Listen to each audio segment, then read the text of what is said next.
মুসলমানদের জন্য আমাদের এক একজনের বুকে 100 জন মুসলমানের জায়গা আছে, ঠিক না ঠিক? কারণ আমাদের মুসলমান যারা ধৈর্যশীল হয়, এদের 20 জনকে আল্লাহ 200 কাফেরের উপরে বিজয় দান করে দেয়। এক একজন মুসলমানের বুকে 20 জন মুসলমানের জায়গা। কয়জন? সিরিয়ার মুসলমানদেরকে মারতেছে সারা দুনিয়া মিলে, ঠিক না ঠিক? সারা দুনিয়া মিলে মারতেছে, কিন্তু ঈমান থাকবে সিরিয়াতে। বলেছেন মুহাম্মদ সাল্লাল্লাহু, রাসূল শুয়ে আছেন, রাসূল সাল্লাল্লাহু আলাইহি সাল্লাম হঠাৎ করে দেখেন কোরআন উঠে যাচ্ছে আসমানের দিকে। রাসূল সাল্লাল্লাহু আলাইহি সাল্লাম বলছেন, ইয়া কোরআন, ইয়া কোরআন, হে কোরআন তুমি কোথায় যাচ্ছ?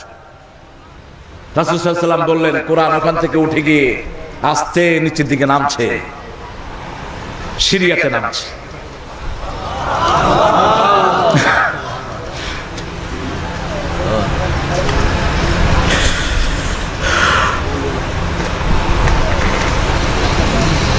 সিরিয়ার হাজার হাজার মুসলমানের সাথে আমার সাক্ষাৎ হয়েছে। ইংল্যান্ডের ক্যামব্রিজে, ক্যামেরন, তার বাড়ি হলো ক্যামব্রিজ ইউনিভার্সিটির এলাকা। ক্যামব্রিজ না অক্সফোর্ড, ক্যামব্রিজ।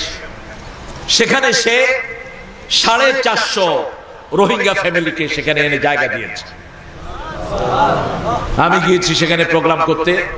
রোহিঙ্গারা এসেছে আমার সাথে দেখা করার জন্য। ছোট ছোট বাচ্চারা সাদা ফুটফুটে চাঁদের মতো এসে আমাকে জড়িয়ে ধরছে, ইয়া আবুয়া, ইয়া আখুয়া, ইয়া আম্মি, ইয়া জাদ্দি। আমি অবাক হয়ে গেলাম। ছোট ছোট বাচ্চারা আমাকে ডাকছে, কেউ ভাই ডাকছে, কেউ আব্বা ডাকছে, কেউ চাচা ডাকছে, কেউ দাদা ডাকছে। ভরে গেল প্রায় 50-60টা বাচ্চা। Who is this child? এই বাচ্চারা কার?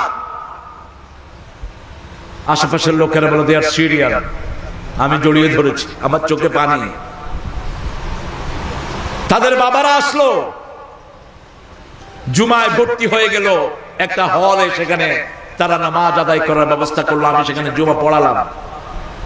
জুমার পরে আমি তাদেরকে নিয়ে বসলাম। তাদের মনে কোনো আঘাত নেই। তারা বলছে, তাওয়াক্কালতু আলাল্লাহ।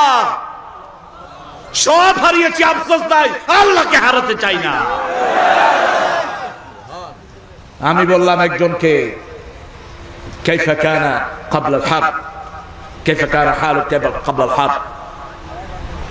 যুদ্ধের যেই দিন আপনি সিরিয়া থেকে বেরিয়েছেন তার আগে আপনার অবস্থা কেমন ছিল? আইন্দানা 10 ইমারাত।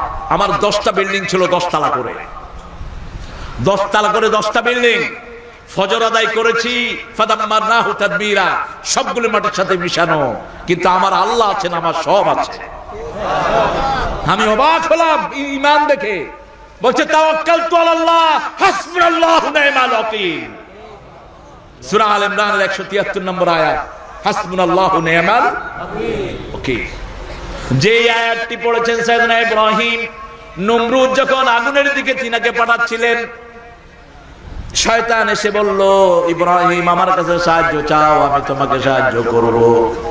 ইব্রাহিম আলাইহিস সালাম বললেন, ইন্নী ওয়াজ্জাহতু ওয়াজহিয়া লিল্লাযী ফাতারাস সামাওয়াতি ওয়াল আরদ হানিফান ওয়া মা আনা মিনাল মুশরিকিন। সুবহানাল্লাহ। আর পড়লেন, হাসবুনাল্লাহু নি'মাল ওয়াকিল। পড়েন, হাসবুনাল্লাহু নি'মাল ওয়াকিল। এই দুটি পড়েছেন যেগুলো। কিন্তু অন্য জায়গাতে এসে নি'মাল মাওলা ওয়া নি'মাল, সূরা হজর শেষ আয়াতে এসেছে এটা। কিন্তু আপনি শুধু যখন পড়বেন হাসবুনাল্লাহু নি'মাল, যথেষ্ট আমার আল্লাহ, সবচেয়ে বড় গার্ডিয়ান। সুবহানাল্লাহ। এই সিরিয়ানদের বিশ্বনবী বলছেন, আল ঈমান বিশাম, ঈমান থাকবে সিরিয়ায়, সিরিয়ায়, সিরিয়ায়। সুবহানাল্লাহ। কিয়ামতের মাঠ হবে সিরিয়া, আরদুল মাহশারে ওয়াল মানশার। ভিডিওটি দেখার জন্য আপনাদের সবাইকে ধন্যবাদ। আমাদের চ্যানেলের ভিডিওগুলো লাইক, কমেন্ট এবং শেয়ার করুন এবং সাবস্ক্রাইব করতে ভুলবেন না। আর সবার আগে দেখতে বেল বাটনটি বাজিয়ে দিন।